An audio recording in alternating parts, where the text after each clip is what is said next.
સુરત શહેરમાં નરાધમો વધી રહ્યા હોય તેમ લાગી રહ્યું છે, ત્યારે પાંડેસરા વિસ્તારમાં એક માસૂમ 8 વર્ષની બાળાની વૃદ્ધે છેડતી કરી હોવાની ફરિયાદ નોંધાતા જ પોલીસે નરાધમને ઝડપી પાડ્યો છે। સુરતમાં વારંવાર માસૂમ બાળાની છેડતીની ફરિયાદો નોંધાઈ રહી છે, ત્યારે પાંડેસરા જેવા પરપ્રાંતીય વિસ્તારમાં માસૂમ બાળાની છેડતીની ફરિયાદ સામે આવી છે। પાંડેસરા વિસ્તારમાં રહેતા સમજીવી પરિવારની એક 8 વર્ષની માસૂમ બાળાની વૃદ્ધે છેડતી કરી હતી।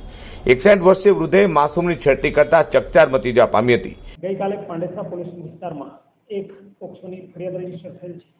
ફરિયાદમાં 8-9 વર્ષની દીકરીને તેના જ પાડોશી જેમની ઉંમર 61 વર્ષની હતી રામપ્રસાદ રામ લક્ષ્મણ નાવ પોતાની રૂમમાં લઈ જઈ અને શારીરિક અડપલા તેમજ છેડતીનો પ્રયાસ કરેલ, જેના ભાગરૂપે દીકરીએ પોતાના ઘરે આવી રજૂઆત કરતા તેના માતૃશ્રીએ રજૂઆત કરી, જે અનુસંધાને પાંડેસરામાં ગુનો દાખલ થાય અને પાંડેસરા પોલીસે ગુનો રજીસ્ટર કરી આગળની તપાસ હાથ ધરેલ છે અને આરોપીને ડિટેલ કરેલ છે।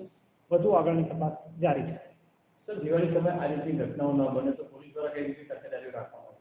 જી, દિવાળીના તહેવારોમાં જનરલી માતા પિતા ખૂબ વ્યસ્ત હોય છે, તેમજ પોતાના ધંધા રોજગારમાં વ્યસ્ત હોવાના કારણે આર્થિક કારણોસર તેમજ સામાજિક અને વ્યવહારિક જરૂરિયાતોના ભાગરૂપે પણ મા બાપની મુવમેન્ટ ઘણી રહેતી હોય છે, જેના ભાગરૂપે નાના બાળકો ઘણીવાર એકલા ઘરે મૂકી દેતા હોય છે અથવા રમવા નીકળી જાય છે તો મા બાપ દરકાર નથી। તો તમામ વાલીઓને એક અપીલ કરવામાં આવે છે કે દિવાળીના તહેવારોમાં પોતાની વ્યસ્તતાને ધ્યાને રાખતા પોતાના બાળકોનું યોગ્ય વાલી દ્વારા અથવા યોગ્ય સંબંધી દ્વારા તકેદારી રખાય અથવા ગાર્ડિયનશીપ રહે તે જરૂરી છે। જ્યારે પણ તેઓ ઘરની બહાર નીકળે અથવા પોતાના કામમાં વ્યસ્ત હોય તો કોઈ જવાબદાર માણસને બાળકોની કસ્ટડી સોંપે તેવી અપેક્ષા લોકો પાસેથી રાખવામાં આવે છે। બનાવ લઈને પાંડેસરા પોલીસ મથકે ફરિયાદ નોંધાતા પોલીસે તાત્કાલિક તપાસ હાથ ધરી બાળાની છેડતી કરનાર નરાધમ 61 વર્ષીય વૃદ્ધની ધરપકડ કરી કાયદેસરની કાર્યવાહી હાથ ધરી છે। અઝર કુર્સી સાથે હર્ષદ સેઠા।